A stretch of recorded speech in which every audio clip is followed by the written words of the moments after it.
Tesla has stopped providing free lifetime access to the navigation system in its electric cars, writes Carbuzz. Free access is cancelled for cars assembled after July 20th of this year.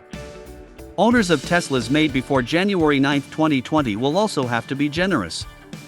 And only for cars that left the assembly line between January 9, 2020 and July 20, 2022, the option was left completely free for the entire service life.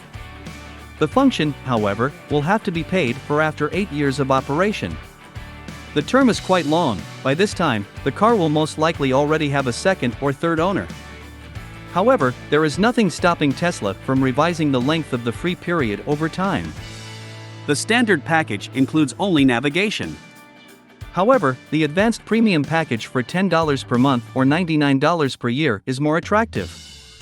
It also includes an internet browser, access to streaming video and real-time traffic congestion. Statistics show that the majority of Tesla buyers choose the advanced functionality. Tesla's media systems do not support synchronization with smartphones via Android Auto or Apple CarPlay, so standard navigation remains the only way to plan a route and see prompts on the dashboard monitor. Otherwise, the driver can only use his smartphone. By the way, navigation was not the only point of the recent increase in the price of Tesla models.